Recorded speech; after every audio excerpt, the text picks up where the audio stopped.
Welcome to Spilling the Tea on Non-Monogamy with me, Gaz Darkwood. Spilling the Tea is a podcast dedicated to speaking with different people who practice non-monogamy in all of its forms to pull together as many different perspectives and experiences as possible all into one place. On each episode, I'll be joined by a different guest to talk about their own non-monogamy experience. As always, I'm looking for more guests, as without you, there would be no podcast. So if you would like to be a guest, please send an email to spillingtheteapodcast@outlook.com. On this episode, I'm joined by Izzy. Hey, Gav. Hey, how are you doing?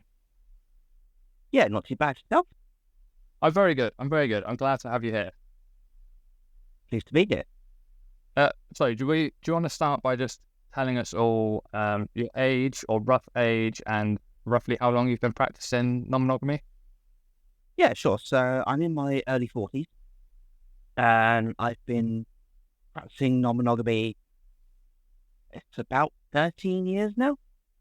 Okay, quite a while, yeah. It's just a little while. So can you tell me your current situation, like how many people you're seeing, or what different types of relationships you've got going on at the moment? Yes, yeah, sure. So at the moment, I do have an active polycule. So within there is my primary partner. So that they are my, we've recently got engaged, which is lovely. Congratulations. Thank you. I also have a couple of secondary partners and one play partner within the polycule. Cool. So I'm guessing I should have maybe asked you this beforehand, but you class yourself as polyamorous because obviously within non-monogamy there's so many different types of non-monogamy and so many different ways people can do things. So it's probably worth clearing that up from the start that you class yourself as poly. Yes, I am polyamorous.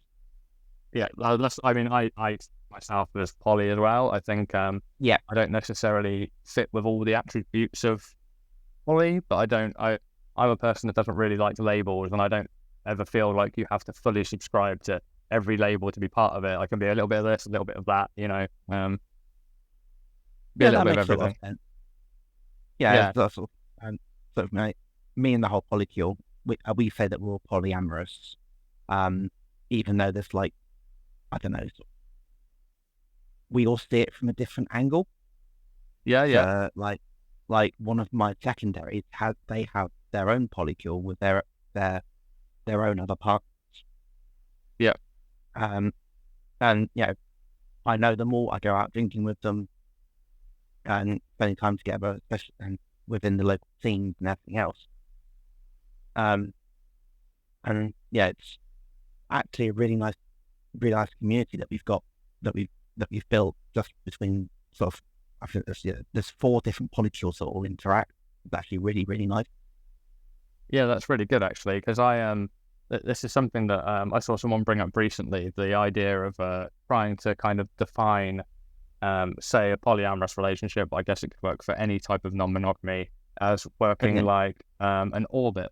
So you put yourself in the center of the orbit, so like you're the Earth, and then you have different partners have a different level of orbit.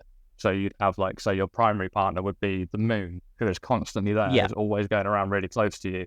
And then you've got tertiary partners, which might be say not only have you got Mars, but then Mars has its own moons, and then they move around that, even though Mars still moves around you.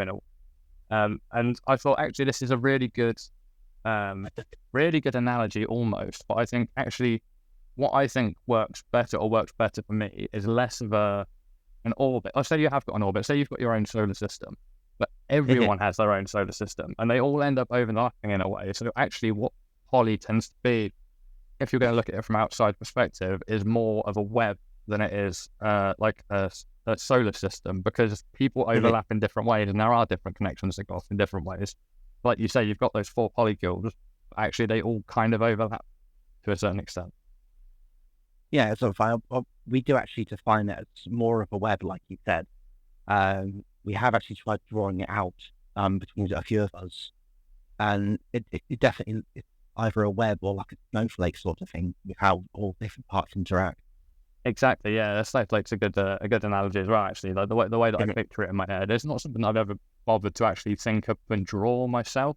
Mhm. For me or for my other partners, but I think there is a thing, especially within local scenes, um, with polyamory, but also with people that don't class themselves as polyamorous, just non-monogamous. So like people may have your partner's play partner could be friends with someone whose play partner is then their partner is also your friend, and you like hold like 6 degrees of separation. I think you don't have to go very far, and you can kind of link quite a lot of people together. Oh, absolutely. And sort of all the people that sort of, I interact, and just even just within my own polycule, it's ended up with dozens of friends coming out of that acquaintances that I speak to quite regularly, and you know, and sort of other new friends coming from different connections, meeting new people, even just going to socials like once a month and meeting different people who you know are all within like the same community with similar values, and we're all engaging, building those friendships, and sometimes relationships do spark up, and sometimes they don't. It's it's a wonderful, beautiful.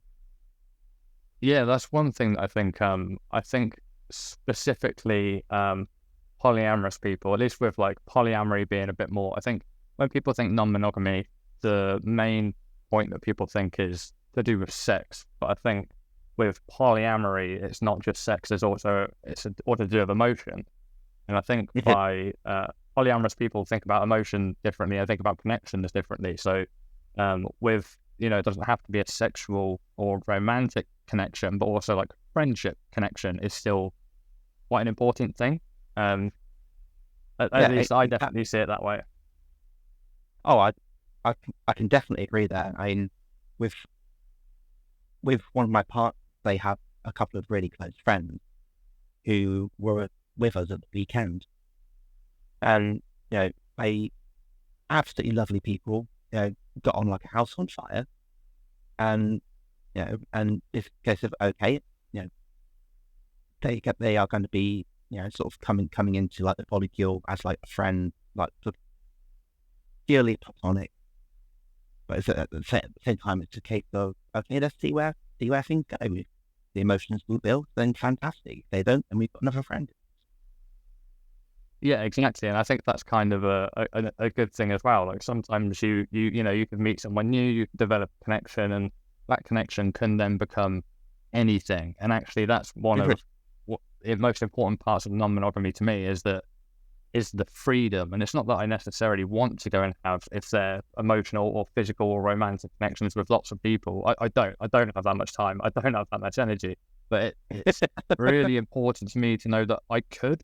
And if I meet someone new and I think, okay, I like this person, like that just the word like can mean many different things. And actually, I'm free to explore that within my own means. It could become a sexual thing. It could become a romantic thing. It could become we always hang out when we're at the same social events together. It could be that we meet up for a drink every couple of weeks, or anything and anywhere in between. And it doesn't matter. And it's all kind of important in its own way. Yeah, yeah. It's just sort of sort of how I view polyamory is it's just getting my brain in order. Um, it's it's like the old saying, it takes a village to raise a family, Yeah. and that's how I view polyamory. It's not just a singular nuclear family. You have that whole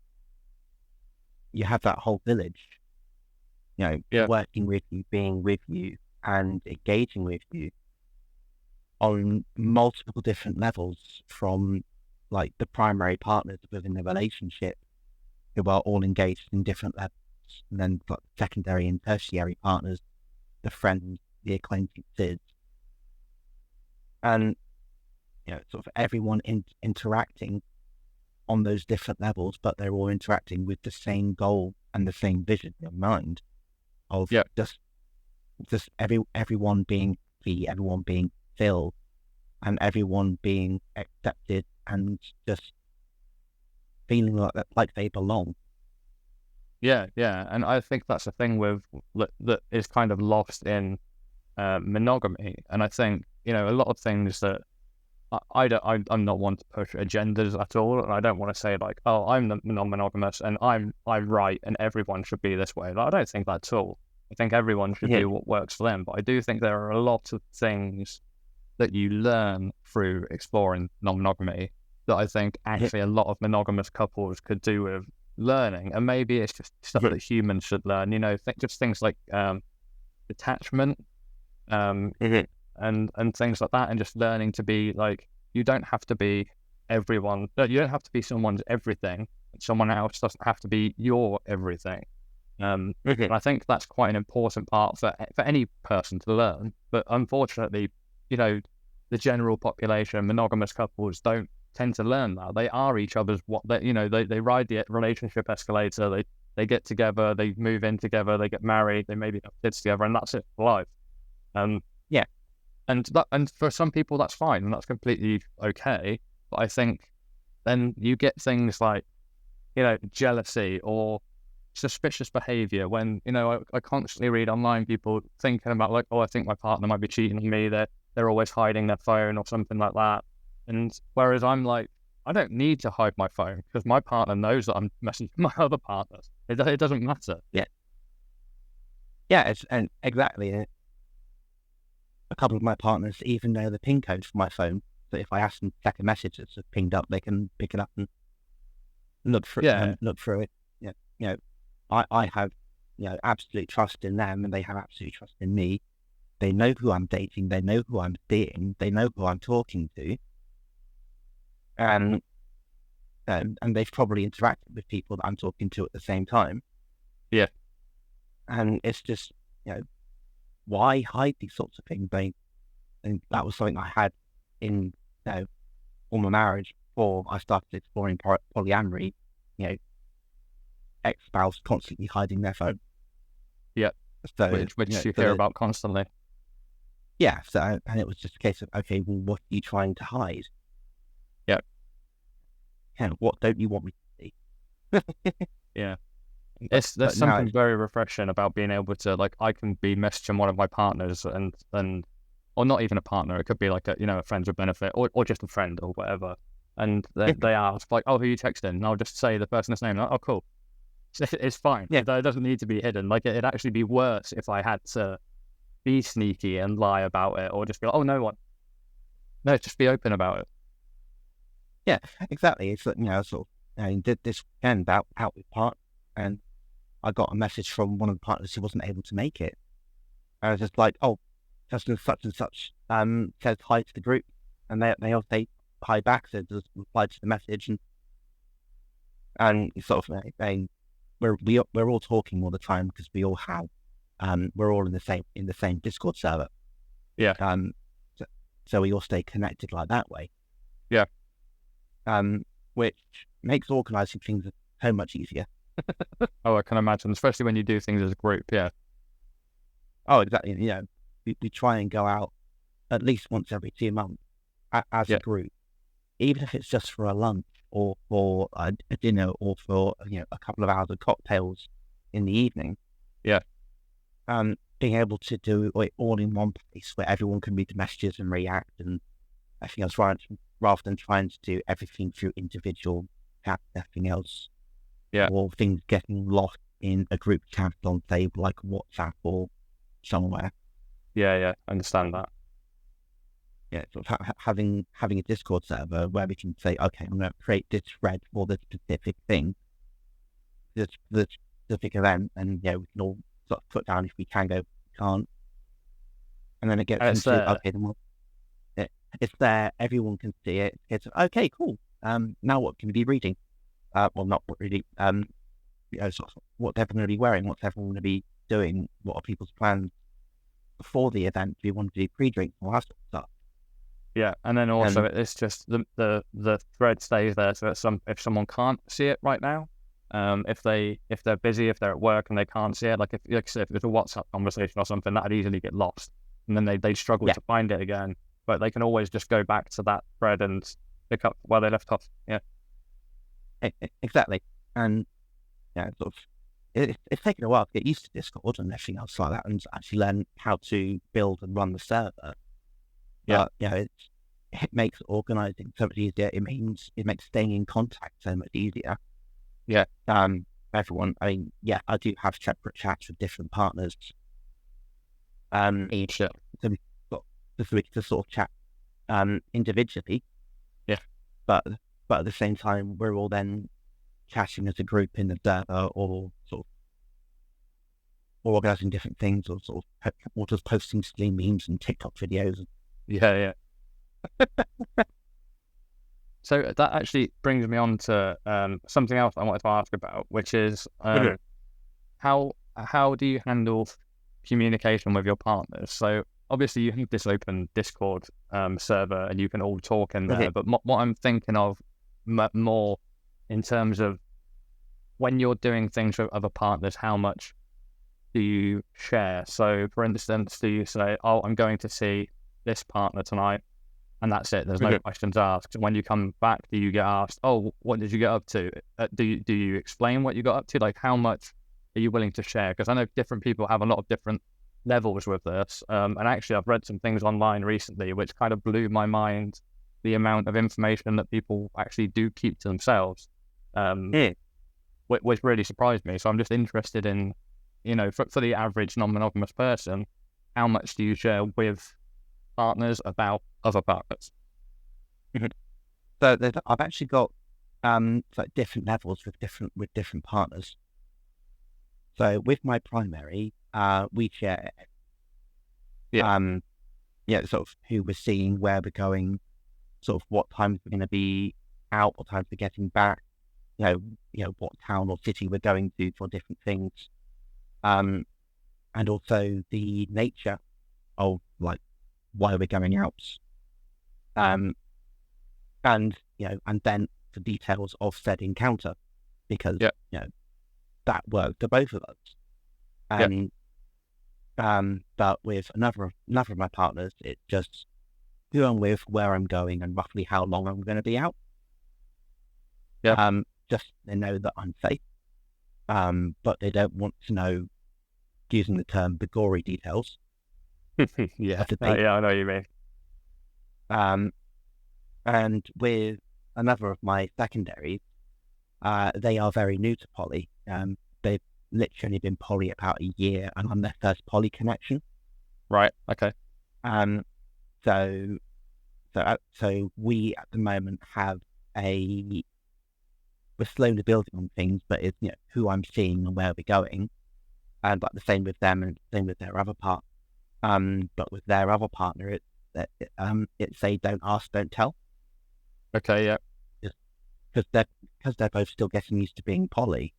They don't feel comfortable yet sharing that level of information. Yeah, that's completely fine. And I think, it depends even, I think, after, it could be, so that they're only a year in, after 2 years in, 5 years in, 10 years in, they may find they're still not comfortable sharing that information, and that's okay. Exactly. Because everyone's different. And exactly. And, if their don't ask, don't tell between themselves absolutely works, then I'm going to be respecting that within their relationship and not telling their primary what we've been doing. Yeah. Whereas, with my other secondary or my primary, I will go into the details of what we've been doing, because they want to know that everyone is happy, everyone is safe. Yep. And it's all these different levels of communication, but we've also got, I use like the note app on the phone to record sort of the level of communication that each partner requires from me. That makes sense. So it's got under primary, sort of minimum message a couple of times a day. Sort of letting them know if I'm going out anywhere.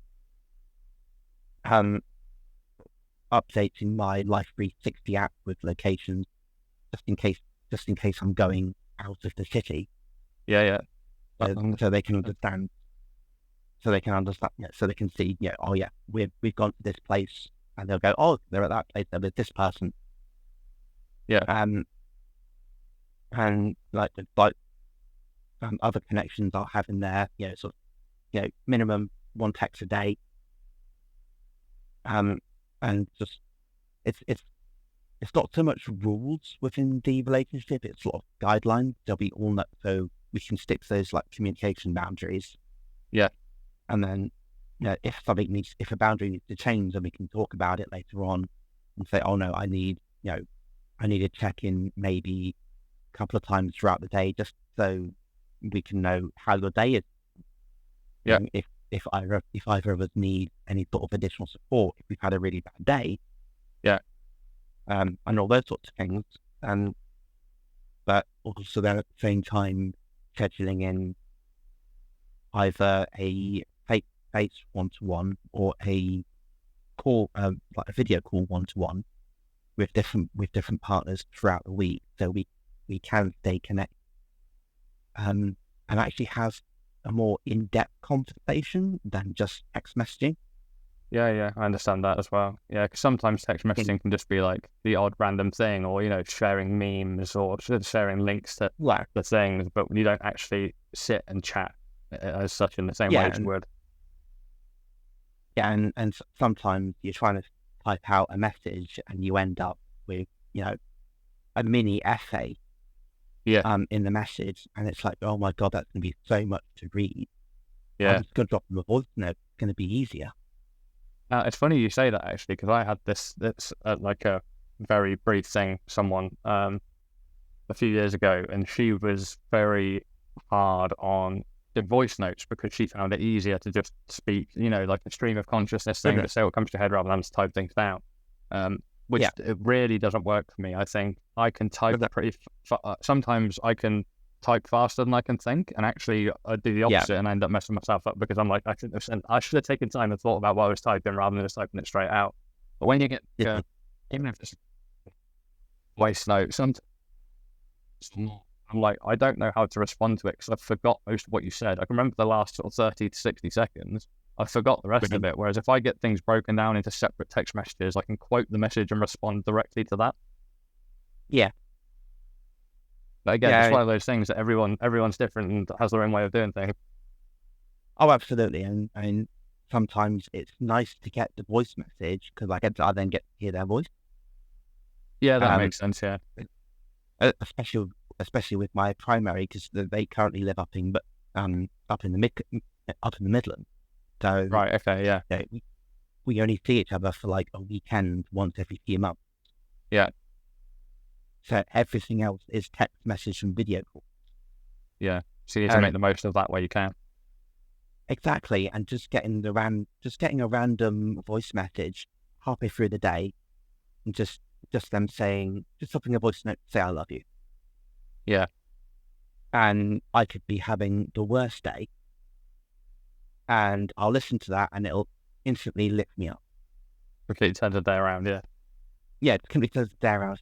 Oh, that really feels warm, and actually just hearing their voice. Yeah. Yes, getting the text message saying I love you. Because, oh yeah, that's nice. Yeah, I completely understand that. Yeah, but yeah, just a few little words, just being able to actually hear them.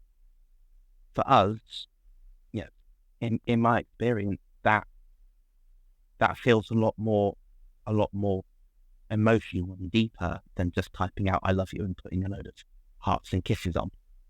Yeah, I definitely understand that, and see, my farm is more with like long voice notes. So I can't remember all of to respond to every part of it, but I do definitely understand that, especially if it's someone you don't see very often. Just hearing their voice can be nice, even if it's not a conversation. Just hearing their voice and remembering what they sound like. And especially when you get used to the sound of someone's voice that you have an emotional connection to, there's no association there with the sound of their voice. You don't realize that you can have an emotional reaction just to hearing the voice, even if they're not in the room, they're nowhere near you.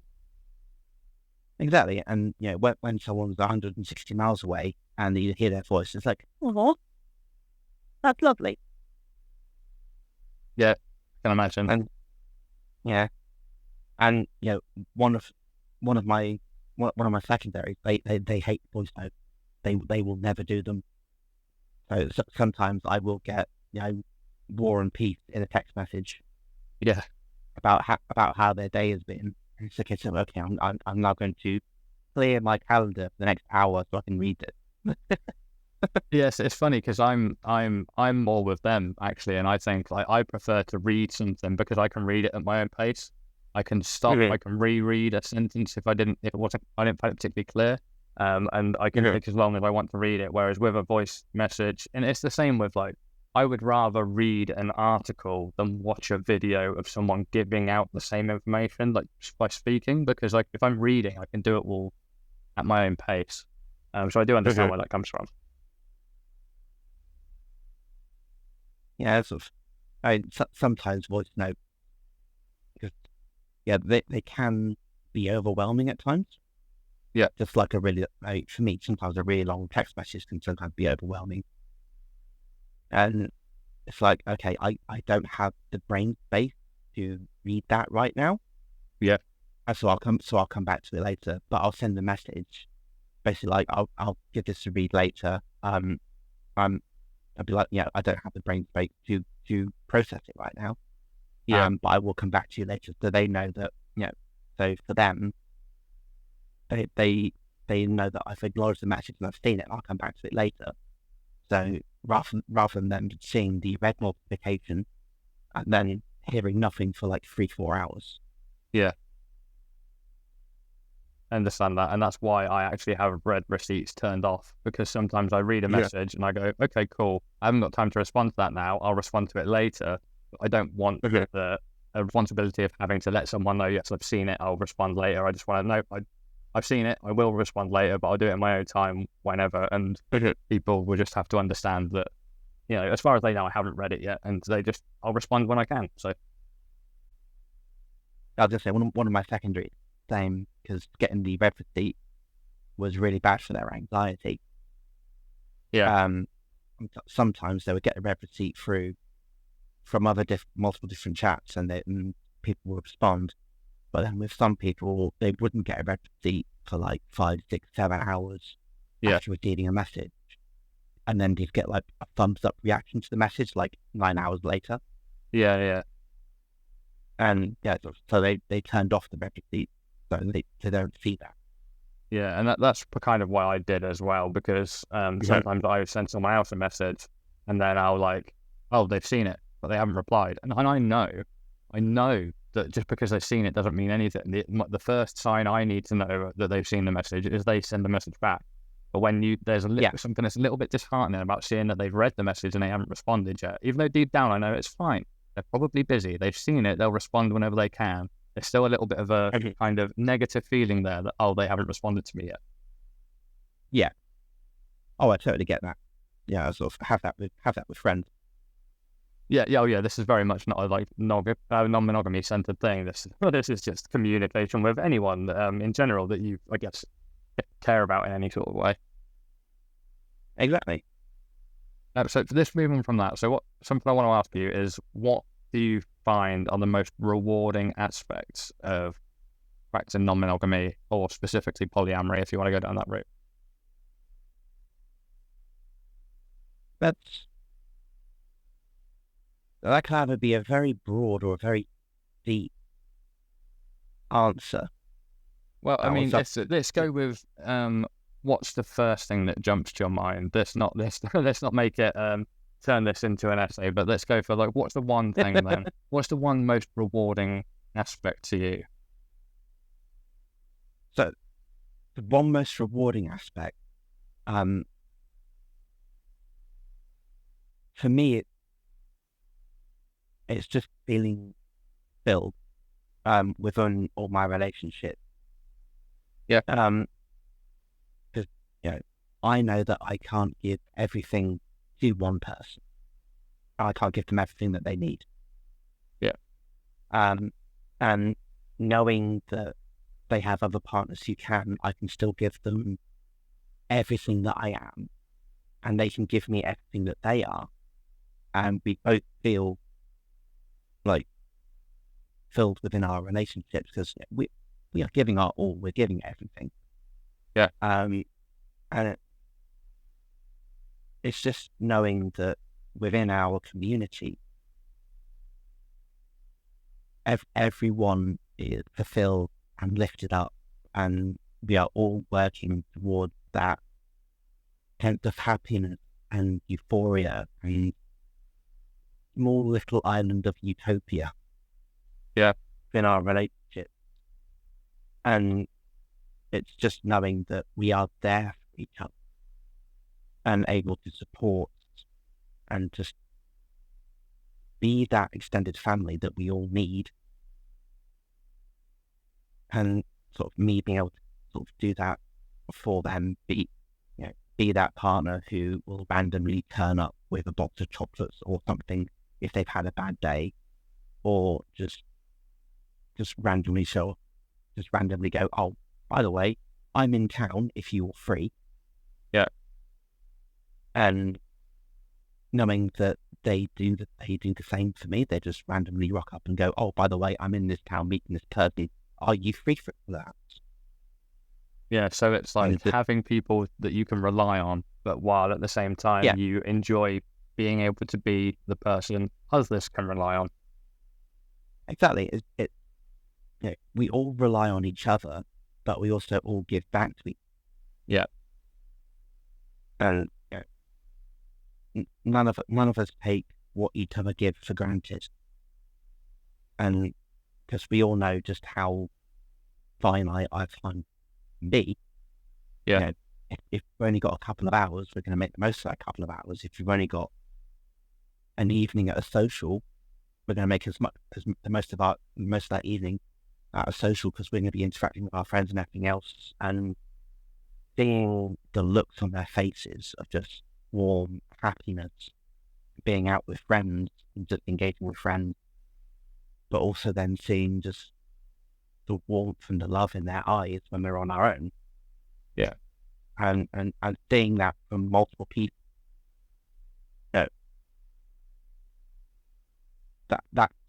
That's what I take away from all of it. It is that emotion utopia.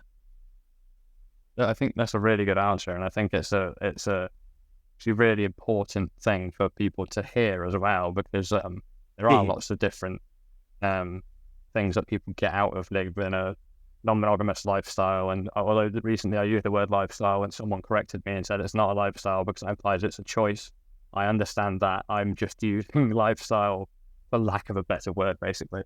But I think a lot of people need to hear that. I definitely see it as a lifestyle. Yeah. Because it affects every aspect of your life. Yeah, definitely. It could be, okay, I'm looking to relocate to X city. Will I be able to see my partners? Yeah. Yes, no. And that is going to be a defining factor. Yeah. If I'm then unable to see partners, I will not relocate to that city. Yep. It's not just about you. Yeah. Yeah, exactly. It's about the whole. It's about the whole. Yeah. If I wasn't emotionally invested in any of them, it'd be a case of, I'll just relocate. I can always find more partners later on down the line. But that's not the case. It's okay, I'm looking to relocate here. Can I see everybody? Yes, fantastic. Let's go. But it's not. I'm not going to relocate to another country because I'll never see them. Yeah, and I think that's similar. Like most people, if they're any monogamous couple, if one of them has to move for work, probably the other one's going to go with them. They're not going to separate because of it. They're both going to stay together. It's just that it's the same thing. And that's one thing I think with like non-monogamous relationships is it kind of just, if you've got say 3 or 4 different partners, well, there's kind of 3 or 4 different monogamous relationships, monogamous in air quotes. Those individual relationships between 2 people still work the same way as a monogamous couple would. You still have those same problems, those same choices to make. Yeah. Oh, absolutely. Yeah, because here's the one affects the whole. Yeah, 100%. Yeah. So that was a very good answer. And I'm guessing it took you a while to get to the point where you could realize those positives and what you could take for things on how to work these sort of things out. So I'm interested to know if there's anything that you do now that you didn't do when you first started exploring non-monogamy that you would do differently if you were going to start now. That's very. When I was first introduced to polyamory, it was literally a month after leaving my wife. Right. And I was introduced to polyamory by an ex-partner. Yeah. And it was literally just a case of we've been chatting for a few months online. It's a case, and it's like I've left this partner for XYZ reasons. And do you want to meet up for a coffee and actually have an actual face-to-face meetup? And then responding, I can do, but can I bring my boyfriend along? It's like, do you have a boyfriend? It's like, yeah, I'm polyamorous. Like, okay. And learning what polyamory was, like in my late 20s. Yeah. And literally being dropped in the deep end, going from being in a monogamous relationship straight into a polyamorous relationship. It was a culture shock. So do you think in hindsight, if you could do things differently, you'd maybe take a little bit of a step back or take a pause and try and figure things out and try and make sense of it and understand it all before you actually get involved in it? Yeah, so if I was go back to when I first started again, it would very much be a case of, okay, can you explain polyamory? What is it? How does it work? Do you have any sources that I can go and read? Other than, yes, there are some good sources. I say good, and it's interesting sources on, say, like Reddit. Interesting is a good word. But at the same time, there is a whole trove of videos on polyamory and ethical non-monogamy, and just open up the whole dictionary on non-monogamy on YouTube, and how different things work, and because I didn't know how metamors worked, I didn't know how primary, secondary, tertiary partners help. I didn't know what hierarchical polyamory was. Yeah. Or anything at the time. It's a case of, but it's been a learning journey over the last 13 odd years. Yeah. And it hasn't always been successful. Relationships have broken down after a year or so. Sometimes they lasted for nearly 10 years. Yeah. But at the same time, that relationship that lasted nearly 10 years, that polycule changed constantly. Every couple of years, someone came in, someone came out. And right, yeah. And I would have done a lot more reading and a lot more research into what non-monogamy was before jumping in head first. That makes complete sense. So I have two questions off of the back of that. And the first of which is, are there any particular myths about non-monogamy that you think are important to debunk? So I think there are probably a couple of things that I was kind of led to believe going by the resources I used at the start, which I then found out through my own means that actually, no, that's not the case at all. It doesn't have to be like that. It doesn't work like that for everyone. So are there any things that you think, this needs to be sort of ironed out? So one of the main ones that I'm always hearing, and because I'm open to the world that I'm polyamorous, me and people that I work with talk about it because they are generally interested, but I always get similar responses from different people. It's kind of, oh, but isn't that just cheating? Or isn't that just cheating with extra steps? It's like, no, it's for one, it's not cheating because everybody is aware of what is going on. Yeah. And everyone has that enthusiastic, informed consent of what is going on. Yeah. If someone, if one of my was to turn around and say, I don't like this person, I don't trust them, and then give me a valid reason, then that would make me consider different people differently. Yeah. Yes, but yeah, the primary thing I hear all the time is that it's just cheating with extra steps. Yeah, and I think that's there's like media is partly to blame for that. You know, you could watch 100 different films or TV series where there's one member of a monogamous couple cheating on the other, and that's so normalized to us now. You know, as a species, and cheating is just a thing that happens. Everyone knows it's not nice, but it just happens. So people just get on with it, are just okay with it.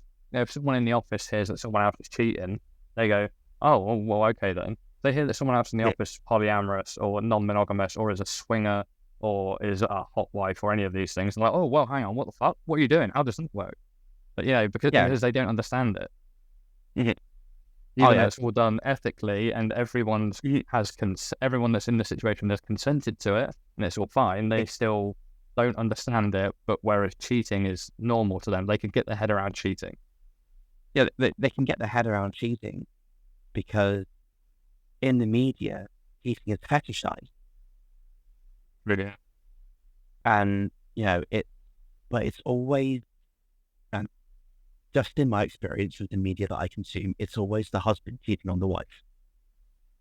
Well, a lot of the time it is, yeah. It's never the other way around. Or the hot wife is cheating on her husband, but the husband just accepts it because he's got his own side piece that she doesn't know about. Yeah. But it's a lot of people considering with cheating with extra steps. It's okay, either you're monogamous and you just want to dump on our relationship styles because you either don't understand, you just don't want to understand, and you just think everyone follow the same rule book that you do, or you're just ignorant of different variations of how a relationship can be fulfilling for different people.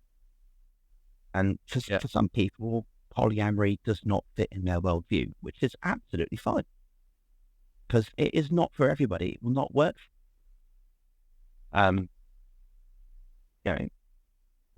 just like monogamy doesn't work for everybody because we are not wired that way. Yeah, I agree. And that's the thing. And like you say, like polyamory doesn't work for anybody. And that's kind of why I wanted this podcast to be about non-monogamy as a whole, because some people, you know, it's easy for me to say, like, I'm poly, that's easy, but it's not, and it's not easy for everyone. Some people can't do that. And, you know, I know plenty of people who are just swingers. They don't have any emotional attachments. Any of the people they play with is strictly sexual. That's fine. That's up to them and it works for them. That's what they need. And I think a lot of, if non-ethical, let's say ethical non-monogamy, because non-ethical non-monogamy is just cheating. It's just so if ethical non-monogamy was talked about more, it was more in the media, it was more widely known about, it was more widely researched, and you know, there were more resources to learn about it, I think you'd find a lot less cheating among monogamous couples, and what you'd find is a lot more non-monogamous couples. Exactly. And so I know a couple of people who are ethically non-monogamous. But they define their relationship, we speak about it all the time. They define their relationship as they are emotionally monogamous, but they can't have all their physical needs met by one partner. Yeah. So they have multiple partners to have all those different physical needs met. And both parties are in full agreement with it. Everyone's consenting. So, that's, to me, that's a good example of ethical non-monogamy as opposed to polyamory. Yeah, 100%. Because, for them, there is no emotion outside of their marriage. Yeah.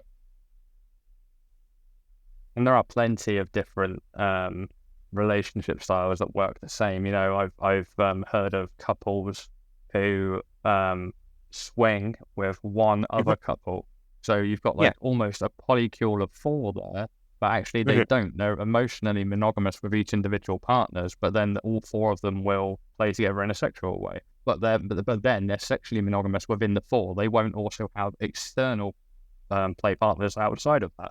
And it just shows that, like, if it works for you and that's what makes you happy and you're comfortable with it, then brilliant. But if you didn't know that, if you just went online and like, okay, I'm interested in researched into non-monogamy, what is it? And you just got given a load of links about polyamory, well, that's not necessarily going to help you because that may not be for you. Exactly. And sort of one of the biggest things that comes up on YouTube is polyamory this, polyamory that. But when you search ethical non-monogamy, yes, it brings up all the polyamorous stuff, but it also brings up like different things like ethical non-monogamy but polysexual, and ethical non-monogamy and like demisexual couples. And it's like, when I searched it a few weeks ago, there was something ridiculous, like over 250,000 videos from thousands of different creators around the world. And it's like, oh, that's a lot of information to go through. I'm going to see if any of the creators that I follow have any of these things within their profiles or within their videos. Yeah. But that's the thing that's part of the reason for doing this podcast specifically, is because there are a lot of resources out there. If you know where to find them, knowing which ones are good and which ones are bad is probably not going to be particularly easy. But I find that whenever you find any resource, it's one person's particular perspectives and worldview. And I don't think that's necessarily helpful to anyone. You know, if someone said to me, like, asked me and it works for me, I could tell them, that's very much me. That's just for me. I'm not saying that'll work for you. That's just how it works for me. But there are a million other ways that may work for you. And I think it can be harmful for people who are just researching and learning for the first time. You know, they can see one of these resources and go, oh, okay, I need to do these things. I need to be like this person, when that's really not the case at all. Oh, exactly. Yeah, because a lot of the videos that I've seen on polyamory, it's all been by like self-titled relationship coaches. Exactly. And sometimes they hit the nail right on the head, and other times it's been like a scattershot trying to hit the barn side. Yeah. And sometimes the information is useful. A lot of the information I found has been informative, but not then inherently useful. Yeah, I think what the best.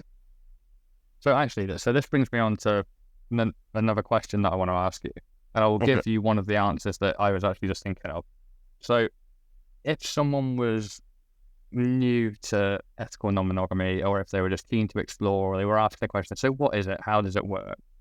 What advice would you give them? Because what I was just thinking of, a piece of advice I would give them is take everything you learn on board, but only use the parts that work for you.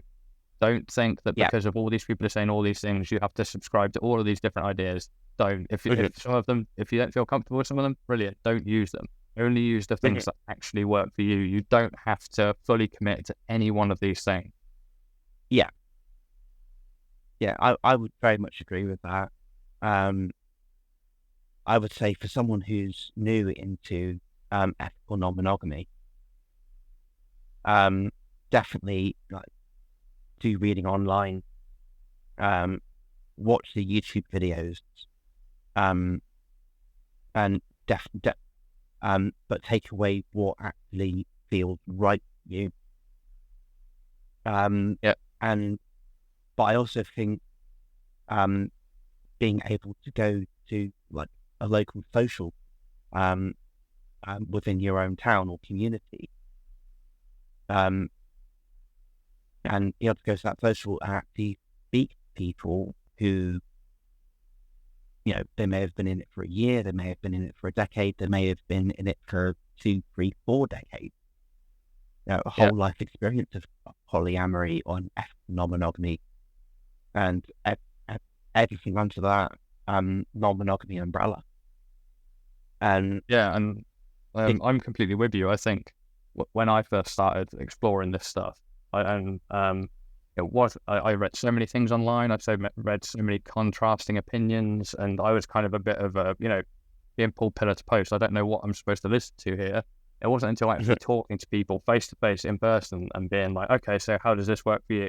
Okay, how does this work for you? And then realizing that actually it does work completely differently for different people. And you could talk to two people who are in a relationship with each other, who are partners, and they'll both give you different answers. Like, even just because they're in a relationship together doesn't mean they still both do things the same ways or want to do things the same ways. One member of the partnership may have a particular boundary that they put in place, whereas the other one doesn't have that.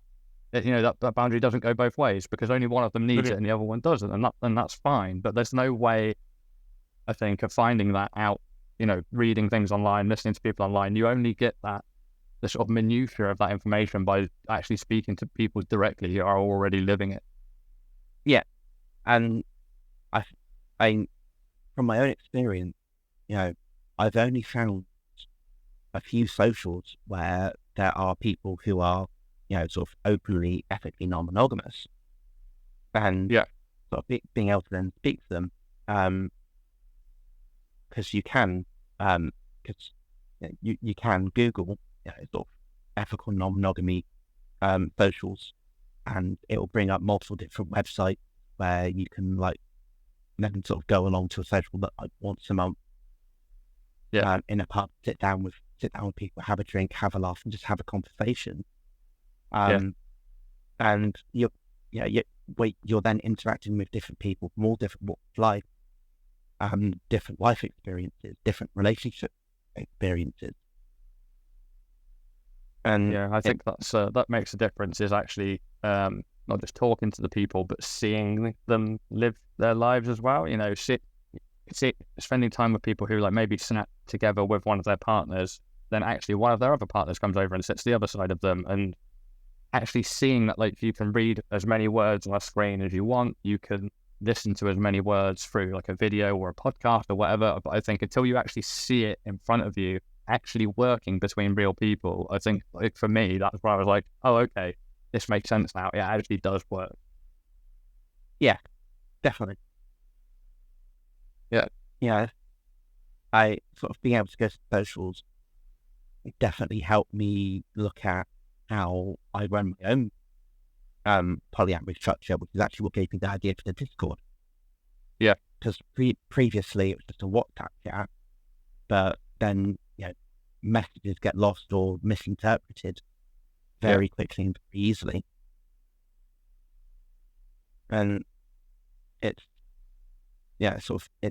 being within those communities and engaging in the community that I think is really insightful, and it's definitely opened my eyes an awful lot, even just in the last couple of years. Yeah, and seeing how everything works for different people makes me question: am I being the best partner for my partner?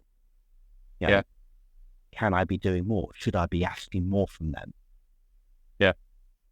Because it does have to be a two-way street, and at the same time, going back to the point you made of, are the boundaries that we have in the relationship sufficient? Do we need, are there too many boundaries? Are there not enough boundaries? Have they been properly negotiated? Is everyone consenting to these boundaries? Yeah.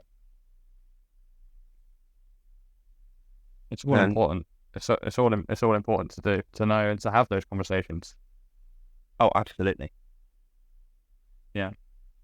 Okay, so before we wrap up, I have one last question for you, and that is, how could you wrap up your experience of non-monogamy in 2 or 3 words? What words would you use? I realise this is putting you on the spot a bit, but I want to get the first answer that comes to your head. I don't want you to have time to think about it. Slip and slide rapid. Lots Perfect. of fun, but also lots of fun, but very bumpy along the way. Okay, that's perfect. Right. So on that happy note, I think we've spilled all the tea we can for today. So thank you, Yeah. Izzy, for sharing your experiences with me. Thank you for having me. Thank me. No problem, and I would happily have you back. To everyone that's listening, remember, if you'd like to be a guest on the podcast, then please send an email to spillingtheteapodcast@outlook.com and follow us on social media for all podcast updates. I will see you next time when I spill more tea on non-monogamy.